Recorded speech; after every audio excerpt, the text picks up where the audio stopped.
बच्चों question number 6 देखते हैं। इस क्वेश्चन में क्या बोला जा रहा है?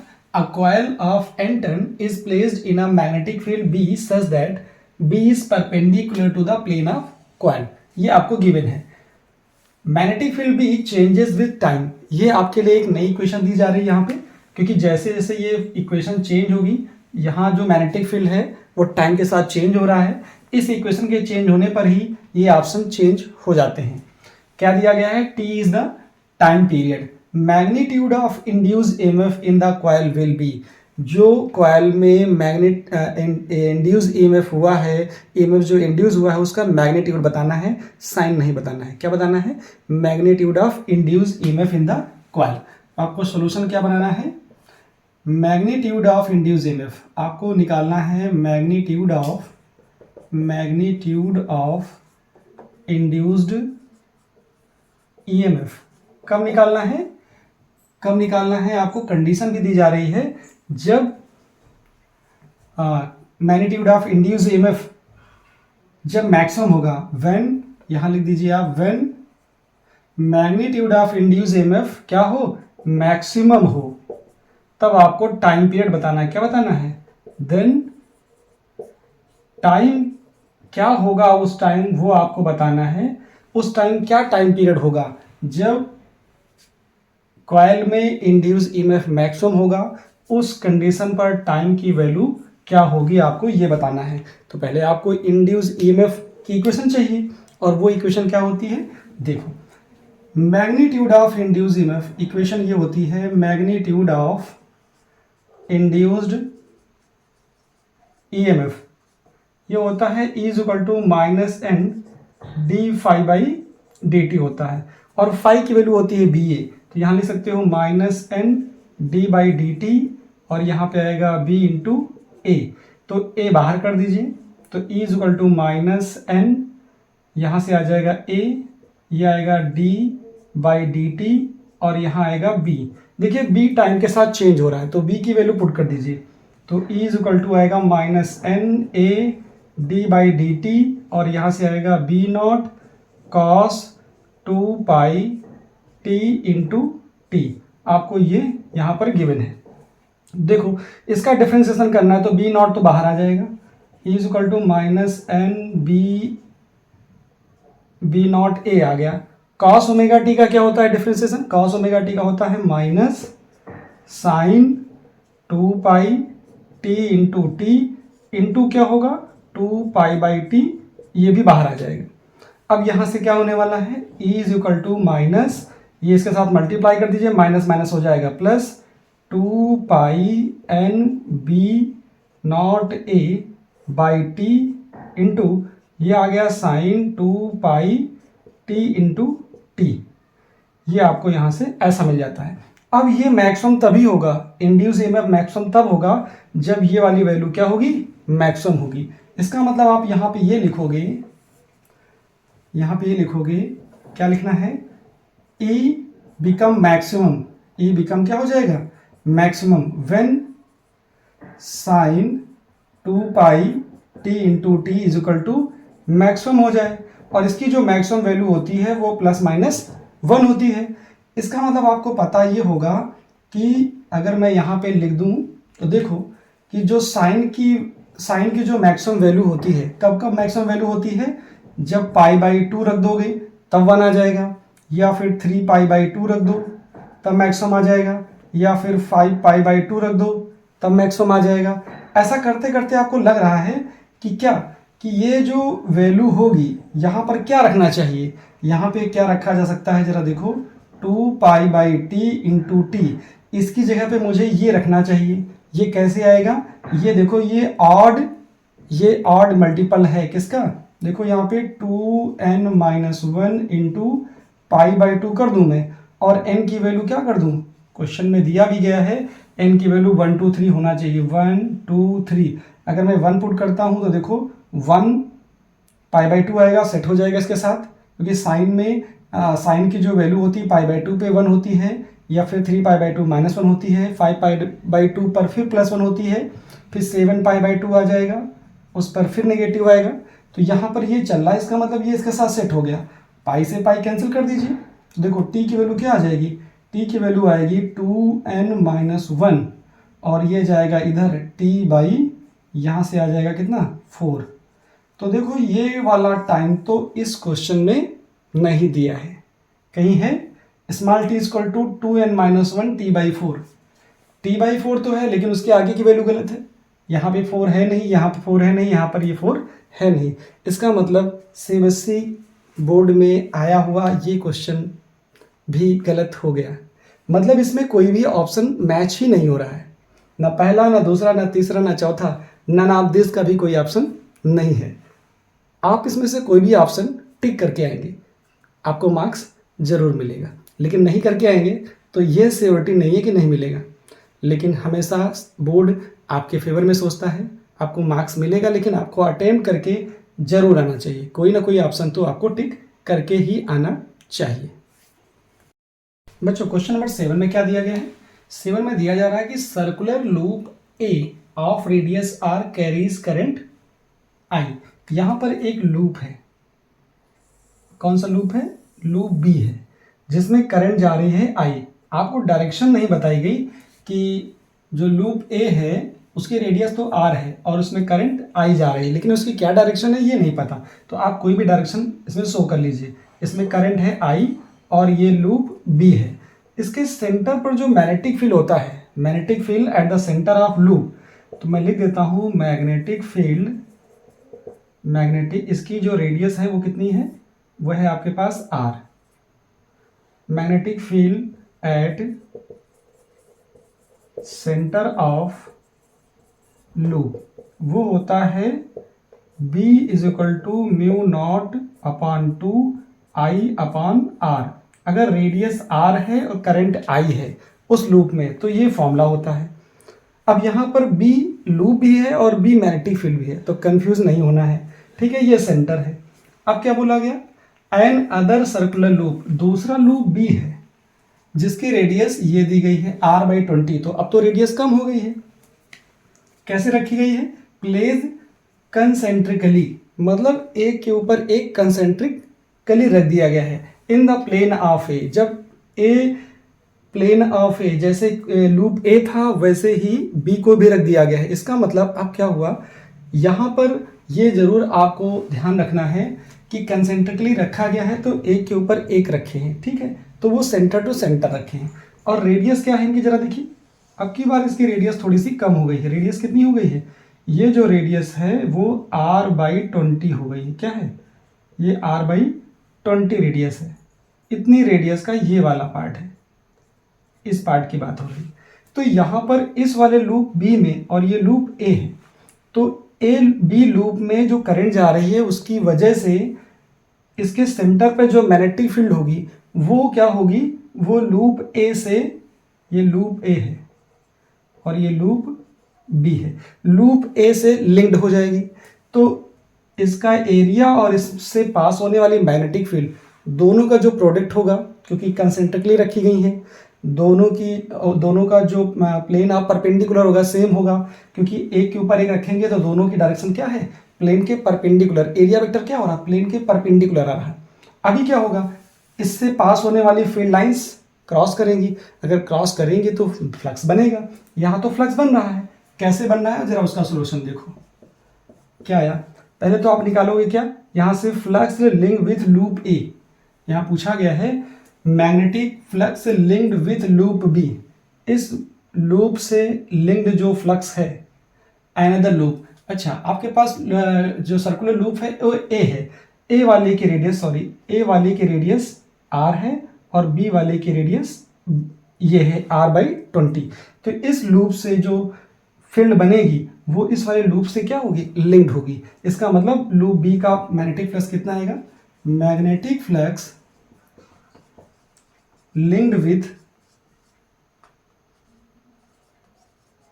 लूप बी क्या आएगा? फाई = आता है बी ए। अब बी का मतलब बी, इस लूप का बी लूप बी नहीं है, इस लूप की मैग्नेटिक फील्ड देखनी है। इस लूप पे कितनी मैग्नेटिक फील्ड है और वो मैग्नेटिक फील्ड इसकी वजह से आएगी। कितनी आएगी? ये आएगी μ0/2 I/r। ये तो मैग्नेटिक फील्ड आ गई। अब इसकी रेडियस देखो पाई आर, आर जब कितना है आर बाई 20 का स्क्वायर आ जाएगा। तो यहाँ से क्या आएगा, ये जो आया है वो बी के लिए है, फ्लक्स बी से पास होने वाला, लूप बी से पास होने वाला फ्लक्स है। तो यहाँ से आ गया म्यू नॉट आई, और यहाँ से आ गया पाई। तो मैं ऐसे लिख दूँ म्यू नॉट पाई आई, नीचे कितना आ गया 2r, यहाँ से आएगा आर स्क्वायर, नीचे आएगा 400। तो ये कितना हो गया, ये r से r कैंसिल हो गया, तो ये आ जाएगा म्यू नॉट पाई आई अपॉन 800, और ये आ गया r। तो देखो यहाँ पे म्यू नॉट कांस्टेंट है, पाई कांस्टेंट है, 800 कांस्टेंट है, एक्सेप्ट r, ये एक्सेप्ट i ना, एक्सेप्ट r, i भी कांस्टेंट है। मतलब ये सारी चीज़ें जितनी भी हैं, ये चीज़ें क्या हैं, ये कांस्टेंट हैं इस लूप के लिए। अब यहाँ पे क्या आएगा, इसका मतलब जो फाई बी आया है, phi B is directly proportional to r. तो आपको देखना है कि यहाँ लिखा था लूप बी से जो भी लिंक्ड फ्लक्स होगा वो डायरेक्टली प्रोपोर्शनल टू किसके होगा, तो आपको आंसर मिल गया, किसके प्रोपोर्शनल होगा, ऑप्शन ए के डायरेक्टली प्रोपोर्शनल होगा। 8 में क्या दिया जा रहा है, a galvanometer of resistance 100 ohm is converted into ammeter. तो यहाँ पर गैलोमीटर को आमीटर में कन्वर्ट करना है। तो सीधा सा कंसेप्ट है, कंसेप्ट क्या है, कंसेप्ट गैलोमीटर को आपको कन्वर्ट करना है एमीटर में। आमीटर में कैसे कन्वर्ट करते हैं, उसके लिए फॉर्मूला होता है I G into G is equal to I minus I G into S. S होता है संट रेजिस्टेंस। तो देखो यहाँ क्या क्या गिवन है आपको, यहाँ पे गैलोमीटर का रेजिस्टेंस आपको दे दिया गया है, कितना है, ठीक है, कितना दिया गया है, आई जी इंटू 100 दे दिया गया है, ठीक है। आई कितना है, रेंज, जो रेंज होती है वो करंट है, ठीक है। तो यहाँ पे आपको आई की वैल्यू कितनी गिवन है, 1 एम्पियर, ठीक है। कैपिटल जी की वैल्यू कितनी दी थी, 100 ओम, ये रेजिस्टेंस ऑफ गैलोमीटर है। और आपको क्या दे दिया गया है, यहाँ यूजिंग ऑफ 0.1 ओम, इसका मतलब जो सबसे कम रेजिस्टेंस है, जो सेंट रेजिस्टेंस है, उसकी वैल्यू कितनी है, एस की जो वैल्यू है वो 0.1 ओम दी गई है। और जो करंट पास होती है, जिसके लिए अमीटर फुल डिफ्लेक्शन देता है, वो होती है करंट, ये जो करंट होती है अमीटर से जो पास होने वाली करंट है, जिसके लिए अमीटर फुल डिफ्लेक्शन देता है, वो क्या होती है, IG। तो यहाँ पर IG आपको बताना है कि इन 4 ऑप्शंस में से कौन सी वैल्यू होगी। तो IG क्या हो गया, IG क्या हो गया कि जब आप गैलोमीटर को अमीटर बना रहे हो, उस टाइम गैलोमीटर से पास होने वाली जो करंट है, वो कितनी करंट पास की जाए कि गैलोमीटर हमारा फुल डिफ्लेक्शन शो करें। यहाँ पे IG निकालते हैं। I की वैल्यू आपको 1 दिया गया है, IG नहीं पता है, लेकिन संट रेजिस्टेंस आपको पता है 1/10, इसको इधर मल्टीप्लाई कर देंगे 1000 आ जाएगा, ये 1000 IG, इधर से 1 माइनस IG, इसको इधर ऐड करेंगे तो 1001 IG, और यहाँ से आएगा 1। तो IG की वैल्यू आप जब यहाँ से निकालोगे तो 1/1001 ये आएगा। जब आप इसको डिवाइड करोगे तो क्या होगा, नहीं, इसको अभी तो आंसर हमारा इस किस में आएगा, ये आंसर हमारा आ रहा है एम्पियर में। इसको चेंज कर लीजिए, 1000 से मल्टीप्लाई कर दो, 1000 से डिवाइड कर दो, तो ये हो जाएगा 10³ एम्पियर, ये हो जाएगा मिली एम्पियर। ये अप्रॉक्सीमेट क्या आ जाएगा, ये अप्रॉक्सीमेटली 1 मिली एम्पियर में आ जाएगा। क्योंकि 1 एम्पियर तो आंसर भी नहीं आ रहा है यहाँ से, तो 1 मिली एम्पियर क्या आ जाएगा, 1 मिली एम्पियर, ये हमारा ऑप्शन मैच कर जाएगा। कौन सा, 1 एम्पियर, ऑप्शन बी इसके लिए करेक्ट हो जाएगा। 9 में क्या पूछा जा रहा है, RMS value of alternating current, और इसकी इक्वेशन भी दी जा रही है आपको। इक्वेशन क्या दी गई है, I = I1 cos omega t plus I2 sin omega T. ये स्टैंडर्ड फॉर्म तो होता नहीं है, लेकिन आपको करना क्या है, आपको निकालना है IRMS वैल्यू। तो IRMS वैल्यू का फॉर्मूला क्या होता है, पहले वो जानिए। इसका जो की कंसेप्ट है वो क्या है, सॉल्यूशन देखो, यहाँ इसका जो की कंसेप्ट है, करने के तो तरीके बहुत है इसके, ठीक है, आंसर भी आपको आ ही जाएगा, लेकिन आपको जो बेसिकली एक कंसेप्ट सीखना होता है, जो अल्टरनेटिंग करंट में आपको जानना चाहिए कि पहले तो फॉर्मूला आया, फॉर्मूले की रिक्वायरमेंट क्या है, वो चीज़ें देखिए। की कंसेप्ट क्या है इसका, IRMS वैल्यू आपको निकालनी है, ये रूट मीन स्क्वायर स्पीड, ठीक है। इसका फॉर्मूला क्या होता है, आई नॉट अपॉन रूट 2। अब यहाँ पे जो आई नॉट होता है वो क्या चीज़ होता है, वेयर आई नॉट क्या है, ये है पीक वैल्यू, क्या है, पीक वैल्यू है किसकी, पीक वैल्यू ऑफ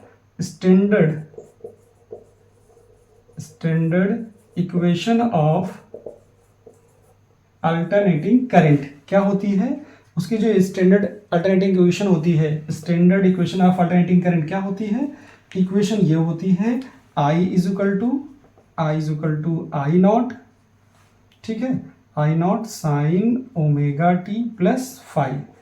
इस इक्वेशन के लिए आई नॉट होता है पीक वैल्यू। जब ये पीक वैल्यू दी जाएगी तभी आप इसको ऐसा लिख लीजिए, आई नॉट स्मॉल में कर लीजिए, ठीक है। जब ये आई नॉट इस तरह की स्टैंडर्ड इक्वेशन दी जाएगी तब उसके लिए ये फॉर्मूला एप्लीकेबल होता है। तो जो इक्वेशन गिवन है, गिवन इक्वेशन क्या है जरा वो देखो, गिवन इक्वेशन आपको जिसका IRMS वैल्यू निकालना है वो क्या है, वो है I is equal to I1 cos omega t plus I2 sine omega t. लेकिन ये तो स्टैंडर्ड फॉर्मेट में है नहीं, तो क्या करें, पहले स्टैंडर्ड फॉर्मेट बनाना सीखो। कैसे बनाना है, इक्वेशन नंबर इसको 1 पुट करो, यहाँ लेट करो, क्या साइन के बगल में कॉस आना चाहिए, तो I1 की वैल्यू को मैंने ले लिया आई नॉट, यहाँ लिख दिया मैंने साइन 5 एंड दूसरा क्या ले रहा हूं मैं, जो I2 है वो आई नॉट, इसके बगल में साइन है तो इसको कॉस ले लूंगा मैं, cos 5। Equation number 2, equation number 3। अब देखो ये वाली वैल्यू यहाँ पुट कर लूँ यूजिंग 1, 2 एंड 3। वैल्यू पुट करेंगे तो क्या मिलेगा, आई इज इक्वल टू क्या मिल जाएगा, आई इज इक्वल टू ये I1 इसे वैल्यू पुट करेंगे तो आई नॉट साइन ओमेगा साइन 5 आएगा plus cos omega t plus यहाँ से आई नॉट, यहाँ पे आएगा cos 5 plus into sine omega T.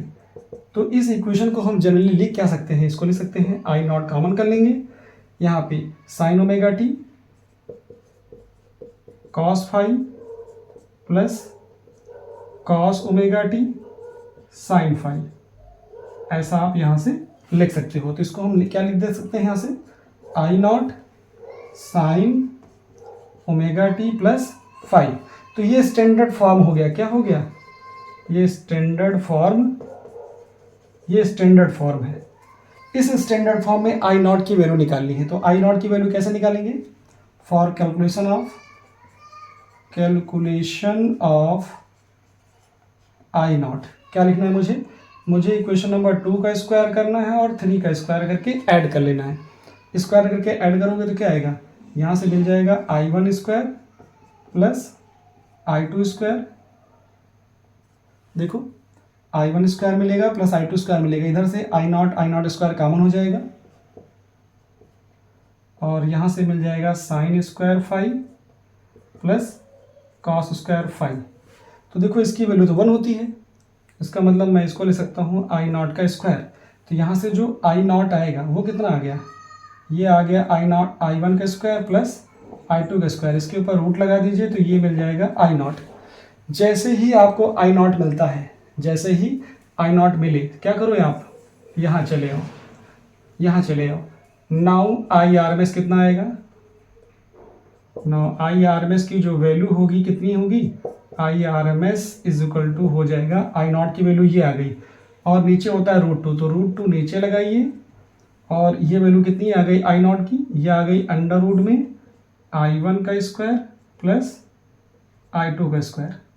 ये कौन सा रिजल्ट है, आप देखोगे तो ये रिजल्ट तो है नहीं, A है नहीं, B है नहीं, C वाला ऑप्शन आपको करेक्ट मिल जाएगा, ये भी ऑप्शन में नहीं है। तो आप एक कंसेप्ट सीख रहे हो, तरीके बहुत हो सकते हैं, लेकिन अल्टरनेटिंग करंट का जो की कंसेप्ट है वो यही कहता है कि पहले आप स्टैंडर्ड फॉर्मेट सीखिए, स्टैंडर्ड फॉर्मेट को कंपेयर करना सीखिए, क्योंकि ये जो स्टैंडर्ड फॉर्मेट आया है ये किससे मैच करता है, जो स्टैंडर्ड इक्वेशन दी गई उससे मैच करता है। फिर आई नॉट निकालना पड़ेगा।